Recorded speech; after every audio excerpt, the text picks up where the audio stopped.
এটা আমার কাছে কনফিউজিং। মানুষকে এতটা যন্ত্রণার মধ্যে থাকতে দেখা, মানুষকে এতটা সাফার করতে দেখা, এত কিছুর পরেও তারা নিজেদের ঈমান বাঁচিয়ে রাখছে। And আমি ঠিক জানি না আমি ঠিক কী অনুভব করছি। তা হলো আমি কি নিজে ফিলিস্তিনের মানুষগুলোর মতো হতে চাইছি? নাকি আমি নিজে মুসলিম হতে চাইছি? How you doing, brother? I'm good. It's my honor to be here and good to see all of you. And I love being here in Canada. Can you talk to us a little bit? Because I mean, about that journey, maybe with even the clear Quran, like what was it like opening up as a Christian at that time, right? Sure. Well, তো আমাকে একটু অতীত থেকে বলতে হবে।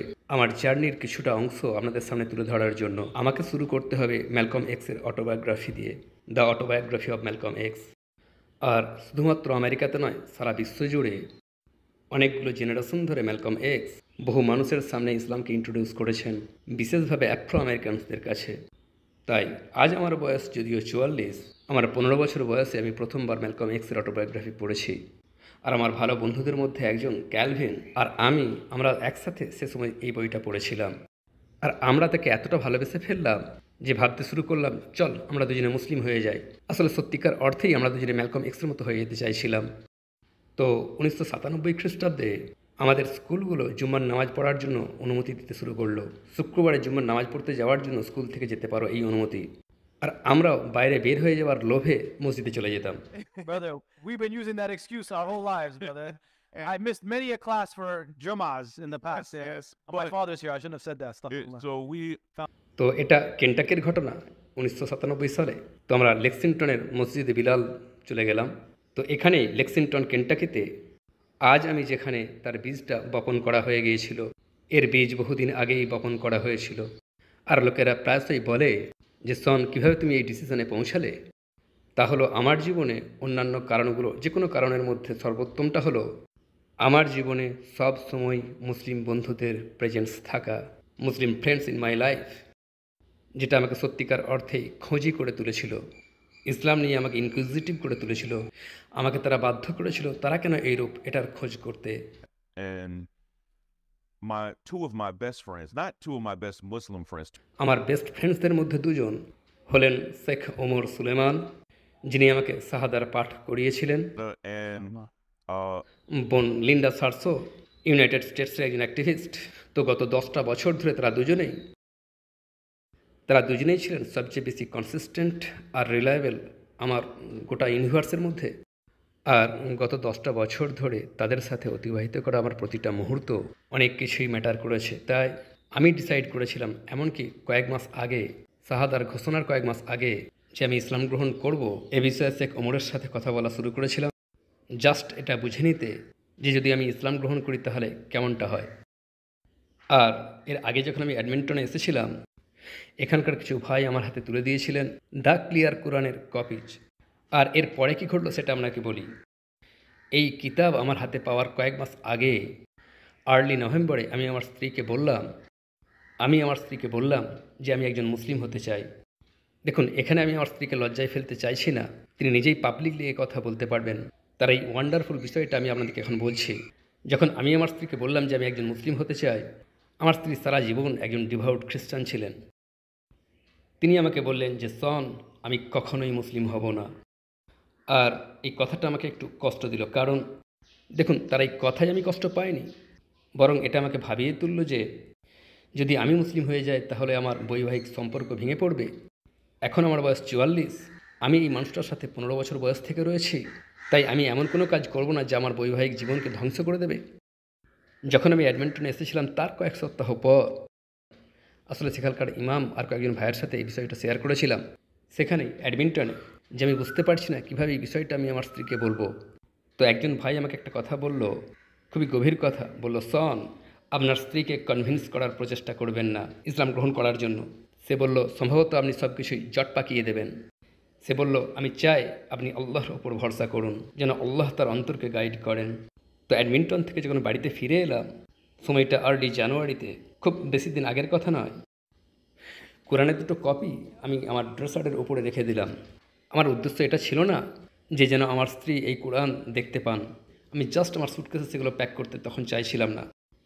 আসলে travel করার পর আমি খুবই ক্লান্ত হয়ে গিয়েছিলাম, আর আমি রাত 8টাতেই বিছানায় শুয়ে পড়েছিলাম। যখন প্রায় 12 ঘন্টা পর আমার ঘুম ভাঙল, দেখলাম আমার স্ত্রীর হাতে সেই দুটো বইয়ের মধ্যে একটা। আমার স্ত্রী একজন প্রফেসর ডক্টর, দেখলাম সারা রাত ধরে তিনি ইতিমধ্যেই পড়ে ফেলেছেন অলমোস্ট হাফ অব দ্য কোরআনের অর্ধেক। Subhanallah. And তো যখন আমি ঘুম থেকে উঠলাম আমার স্ত্রী আমাকে বললেন এমন কিছু যেটা ছিল খুবই শকিং। তিনি বললেন, সন, আমি মনে করি আমাদের মুসলিম হয়ে যাওয়া উচিত। Wow.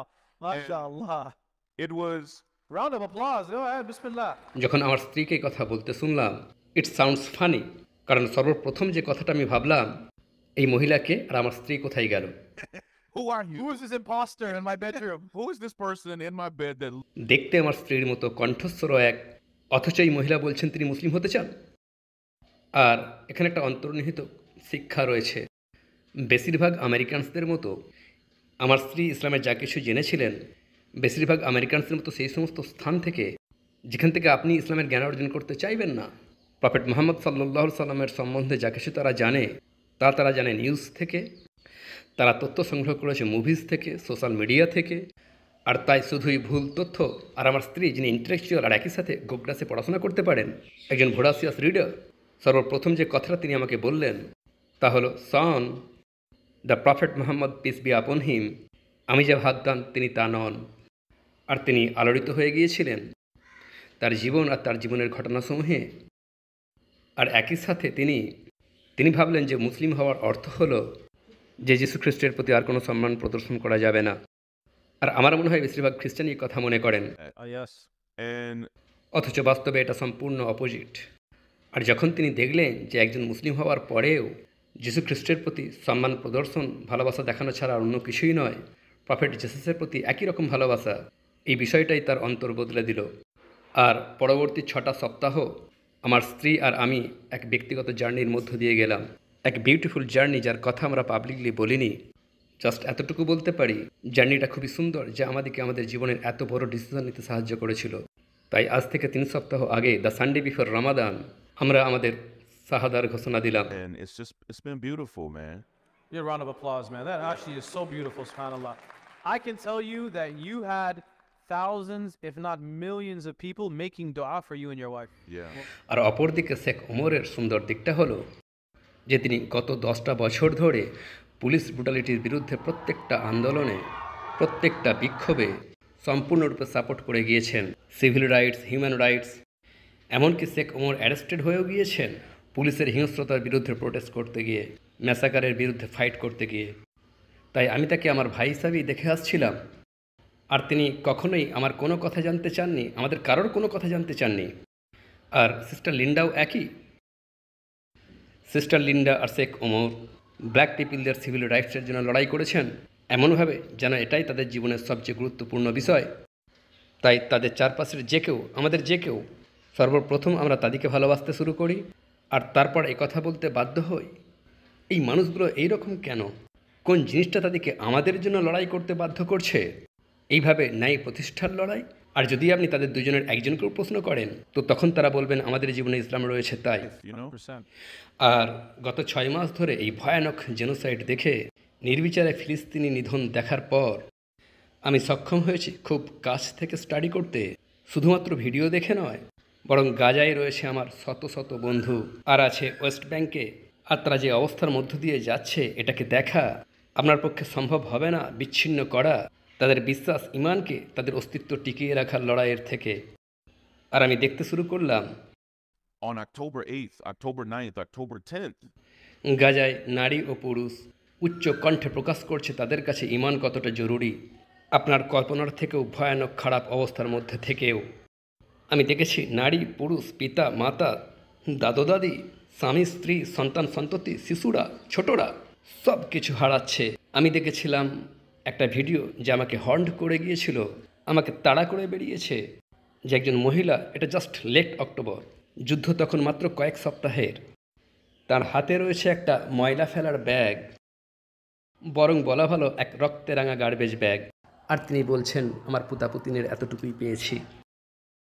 R in that moment তিনি ক্যামেরার দিকে সোজাসুজি তাকিয়েছিলেন, বলে যাচ্ছিলেন নিজের ইমানের কথা, অ্যাবাউট হার ফেথ।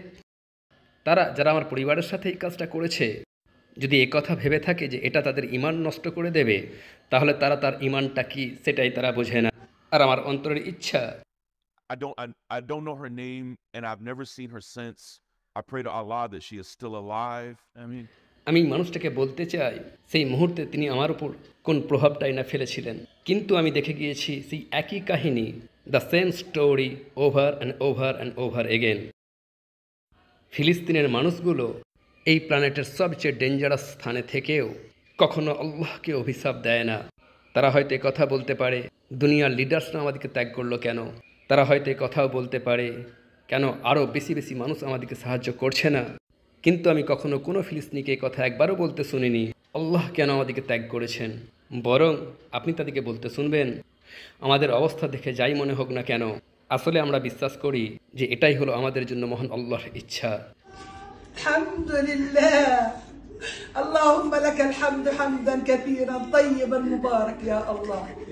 بليتني يا رب في المرض قلت لك الحمد لله. قصفت بيته قلت لك الحمد لله. أسرت ابني قلت لك الحمد لله. استشهد ابني وقلت لك الحمد لله. وهي الله وهل من مزيد برضه الحمد لله. حتى ترضى يا الله. أنت تريد وأنا أريد والله يفعل ما يريد. اللهم لك الحمد حمدا كثيرا طيبا مبارك. আর এটাই ছিল আমার কাছে কনফিউজিং, যখন দেখছে কিছু মানুষ তীব্র যন্ত্রণা ভোগ করছে, তা সত্ত্বেও তারা নিজেদের ঈমান বাঁচিয়ে রাখছে। আর যখন আমার সাক্ষাৎ হলো ডালাসে শেখ উমরের সাথে একটা ইভেন্টে, তখন লেট নভেম্বর, আমরা একসাথে লাঞ্চ করতে গিয়েছিলাম, কিন্তু আমরা দুজনে তার গাড়িতে বসেই প্রায় 3 ঘন্টা কথা বলছিলাম। আর আমি তাকে বললাম, শুনুন ভাই, আমি ঠিক বুঝতে পারছি না আমার অনুভূতিটা ঠিক কী। তাহলে আমি কি ফিলিস্তিনের মানুষগুলোর মতো হতে চাইছি, নাকি আমি একজন মুসলিম হতে চাইছি? তিনি বললেন, শুনুন, একটা বিষয় আপনি বুঝতে পারছেন না, তাহলে আপনি যেটা দেখছেন যে আপনার ভালোবাসা ফিলিস্তিনের মানুষগুলোর প্রতি, এটাই তো ইসলাম। বললেন, আপনি সেখানে যেটা দেখছেন সেটাই তাদের ঈমান, তাদের যে ধৈর্য সহনশীলতা দেখছেন, হতে পারে ফিলিস্তিন ছাড়া আপনি আর কোথাও তা দেখতে পাচ্ছেন না, কিন্তু তাদের ঈমান থেকে তাদের এই ধৈর্যকে বিচ্ছিন্ন করতে পারবেন না। আর এটাই ছিল আমার কাছে একটা পিভটাল আলোচনা, যখন আমি তাকে বললাম তার সামনে এবং অন্যান্য মানুষের সামনে প্রকাশ্যে যে আমি ঠিক এটাই চাই।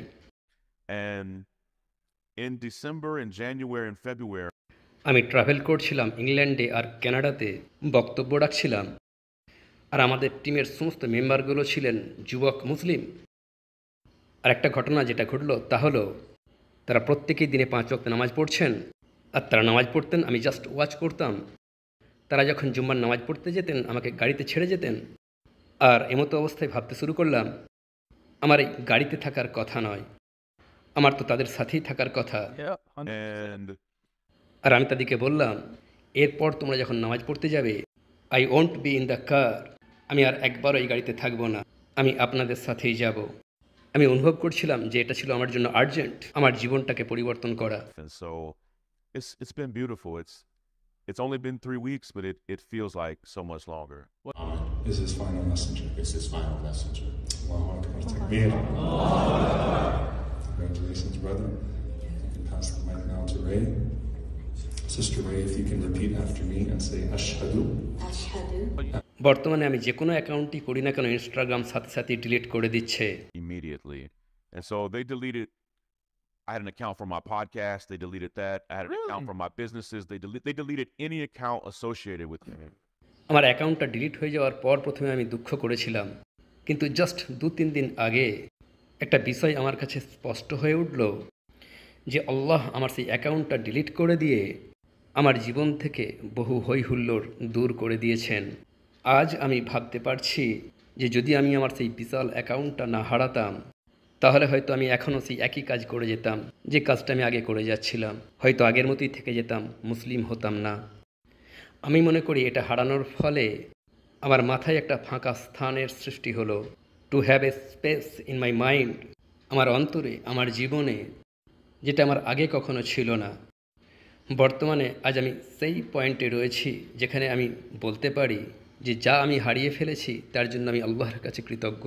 কারণ এটাকে হারিয়ে ফেলা, এটা যদি ছোট্ট একটা ভূমিকাও পালন করে থাকে আমার মুসলিম হয়ে ওঠার জন্য, তাহলে আমি খুশি যে আমি এটা হারিয়ে ফেলেছি। So Round of applause. on your side.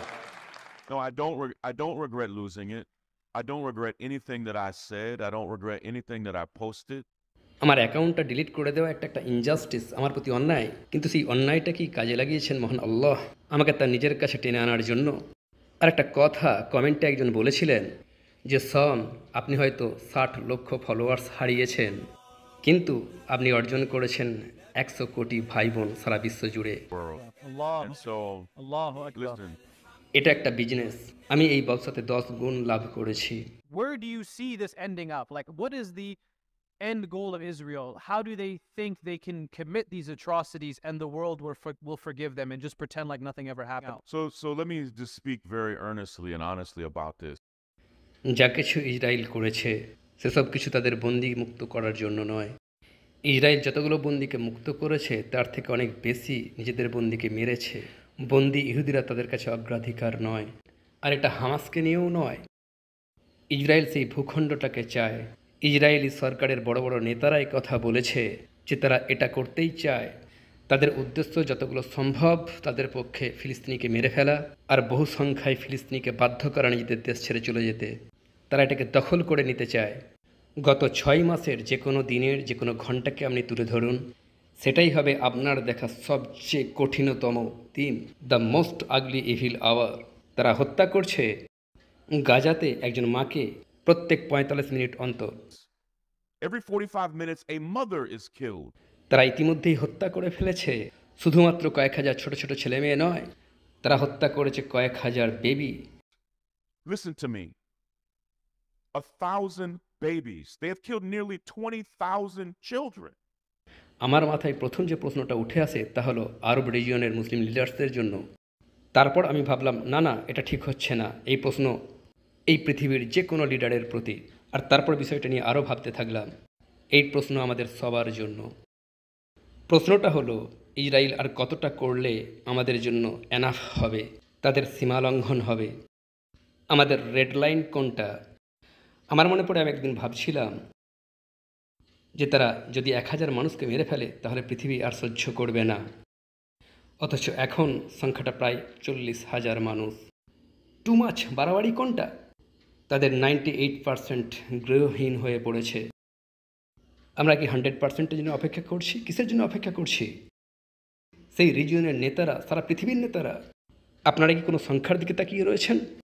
তারা আগে 1 লক্ষ মানুষকে জবাই করে ফেলুক, এর জন্য অপেক্ষা, তারপর আমরা কিছু করব? নাকি 5 লক্ষ মানুষের জন্য অপেক্ষা করছি, নাকি 10 লক্ষ মানুষের জন্য? আমার প্রশ্ন, যদি আপনি আমাকে ইন্টারভিউ না করতেন, আমি না হয় যদি কেউ হতো প্রেসিডেন্ট, প্রাইম মিনিস্টার বা যে কেউ বা কোনো রাজকুমার, তার কাছে আমার প্রশ্ন হতো আপনি কিসের জন্য অপেক্ষা করছেন? যখন এই বিষয়টা নিয়ে আমি ভাবলাম, এই প্রশ্নটা তো আমার আপনার ক্ষেত্রেও প্রযোজ্য, আমাদের সবার জন্য প্রযোজ্য। এখানে এই কানাডাতে, আর আমি হলাম আমেরিকার মানুষ, আমি মনে করি আমাদের রয়েছে এক ইউনিক রেসপন্সিবিলিটি কিছু একটা করার। কারণ বাস্তবে আমাদের সরকারগুলো তারাই তো এটাকে ফান্ড করছে। যদি আপনি কখনো ট্যাক্স দিয়ে থাকেন কানাডার জীবনে একদিনও, তাহলে আপনিও এই গণহত্যাকে ফান্ড করে যাচ্ছেন। আমাদের জাস্ট প্রোটেস্ট আর ডেমনস্ট্রেট করা ছাড়াও নিজেদেরকে প্রশ্ন করা উচিত, মহান আল্লাহর কাছে প্রার্থনা করা উচিত যে আমাকে পথ দেখান, আমি কি করতে পারি সেটা আমাকে দেখান, এমন কিছু যেটা এটাকে থামাতে পারবে। আর এখানেই একটা বিষয় আমাকে ভয় পাইয়ে দেয়। I'm a historian by training. My undergraduate and graduate degrees are in history. গণহত্যা কখনোই কোনো ন্যাচারাল এন্ডে এসে থেমে যায় না, ন্যাচারাল এন্ড হয় না। একটা গণহত্যা দুটো পন্থার মধ্যে একটা পন্থায় শেষ হয়। হয় গণহত্যাকারী প্রত্যেককেই শেষ করে দেয়, অথবা কেউ তাদেরকে থামিয়ে দেয়। তাই এখন প্রশ্নটা হলো, আমরা কি অপেক্ষায় আছি তারা প্রত্যেকটা মানুষকে শেষ করে দিক, নাকি তাদেরকে থামাবার জন্য কোনো পথ খুঁজে বের করব? আর যেটা আমি দেখতে পাচ্ছি, যেটা আমাকে খুব কষ্ট দিচ্ছে, তা হলো আমরা যথেষ্ট কাজ করছি না। Our protests are not enough. Surely our Instagram posts, that's not enough. আমরা যা কিছু করছি তা যদি যথেষ্ট হতো তাহলে এটা কাজ হতো, আমরা রেজাল্ট দেখতে পেতাম। কিন্তু আজ সেই একই রকম ভয়ানক যেমন গতকালটা ছিল, আগামীকালও সেই একই রকম ভয়ানক হয়ে যাবে। তাই আমাদেরকে নিজেদেরকেই প্রশ্ন করতে হবে, একজন মানুষ হিসাবে, শুধুমাত্র একজন নবমুসলিম হিসাবে নয়, অ্যাজ এ হিউম্যান বিইং। আমার নিজেকে নির্জীব বলে মনে হচ্ছে আমাদের ভাই বোনদের প্রতি তাদের কাজকর্মগুলোকে দেখে, অথচ তাদেরকে না থামিয়ে। কোনো প্রকার ভিন্নতা নেই, যা কিছু দেখছি মোটেই ভিন্ন নয়। যেন মনে হচ্ছে এই রুমের পিছনে কেউ একজন রয়েছে, ছোট ছোট ছেলে মেয়েদিকে হত্যা করছে। আর আমরা জাস্ট বলছি, আমরা জাস্ট আশা করি তারা শিশু হত্যা বন্ধ করে দেবে। আমরা কি ভয় পেয়ে গিয়েছি সেই লাইনটাকে দেখে, যে লাইনটা তারা আমাদের সামনে টেনে দিয়ে তারা বলেছে ক্রস করতে পারবে না? নাকি আমরা রাফা বর্ডারকে ভয় পাচ্ছি? আমরা কি ভয় পাচ্ছি? What are we afraid of? আমি এটা আশা করব, আমার আশা করা উচিত আমাদের ছোট ছোট ছেলেমেয়েদিকে, আমাদের প্রিয় দিকে, আমাদের বড় দিকে, তাদেরকে এই কামড়ার পিছনেই জবাই করা হচ্ছে। আমি আশা করি যেন আমাদের ততটা সাহস থাকে যে তাদেরকে থামাবো। কিন্তু আমি আপনাকে বলছি, আমার মনে হয় না আমরা সেটুকু করতে পারবো। এখন আমি প্রশ্ন তুলছি, আমাদের মধ্যে একজনও কি এই কামড়ার পিছনে হত্যাকাণ্ডকে থামাতে যাব কি না? কারণ আমরা দেখতে পাচ্ছি আমাদের নিজেদের ফোনগুলোতে সুন্দর সুন্দর পরিবারগুলো সবাইকে জবাই করে ফেলা হচ্ছে, আর আমরা কি করছি? শুধুমাত্র পোস্ট করে যাচ্ছি। It's not enough. আর আমার ভয় হচ্ছে, আমি মহান আল্লাহর সামনে দাঁড়াতে চাই না এমন অবস্থায় যে মহান আল্লাহ আমাকে প্রশ্ন করবেন আমি কেন আরও বেশি চেষ্টা করিনি। Wow. Very, very powerful words. And you just know that we're all praying for you. Thank you, man. You're our brother. We love you. We ask that Allah subhanahu wa ta'ala continue to bless you, that Allah subhanahu wa ta'ala protect you, keep you firm upon this path, that Allah subhanahu wa ta'ala guide all those you love, keep your family and your friends close and strong on faith. And we ask that Allah subhanahu wa ta'ala allow you and I and all of us to be a means of positive change in Gaza, in all around the world. And we thank you for your time, Brother Sean Thank you, King. man. Jazakallah khair. May Allah bless you. Bless you, brother. Thank Assalamu you. alaikum wa rahmatullahi wa barakatuh.